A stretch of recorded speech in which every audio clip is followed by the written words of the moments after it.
Hi hello welcome back to my channel Sonu Juhi's kitchen. Rayalaseema special Uggani recipe చాలా ఈజీగా క్విక్గా చేసుకోవచ్చు. మార్నింగ్ టైం బ్రేక్ఫాస్ట్కి ఏమీ లేనప్పుడు చిటికెలో ఇలా ఉగ్గాని చేసి పెట్టచ్చు. టేస్ట్ అయితే చాలా అంటే చాలా బాగుంటుందండి. మా సైడ్ అయితే బొరుగులు అంటారు, కొన్ని ప్లేస్లలో మరమరాలు పేలాలు అని అంటారు. మీ సైడ్ బొరుగులను ఏమంటారో ప్లీజ్ కామెంట్ చేయండి. డెఫినెట్గా మీరు కూడా ఈ ప్రాసెస్ ట్రై చేసి చూడండి. ట్రై చేశాక మీ ఫీడ్బ్యాక్ని కామెంట్ రూపంలో తెలియజేయండి.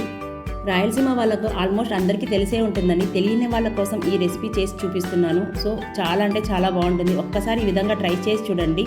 ఉగ్గాని చేసుకునేటప్పుడు సైడ్ డిష్గా మిర్చి బజ్జీని చేసుకోండి. సూపర్ కాంబినేషన్ అండి. టేస్ట్ అయితే చాలా బాగుంటుంది. ఉగ్గాని రెసిపీ ఫుల్ వీడియో డీటెయిల్గా మన ఛానల్లో అప్లోడ్ చేశాను. డిస్క్రిప్షన్లో లింక్ ఇచ్చాను, వెళ్ళి చెక్ చేయండి. సో ఫ్రెండ్స్, వీడియో నచ్చితే లైక్ చేసి మీ ఫ్రెండ్స్ రిలేటివ్స్కి షేర్ చేయండి. ఇలాంటివి సింపుల్ అండ్ క్విక్ రెసిపీస్ కోసం సోను జుహీస్ కిచెన్ని సబ్స్క్రైబ్ చేసుకోండి. Thank you for watching.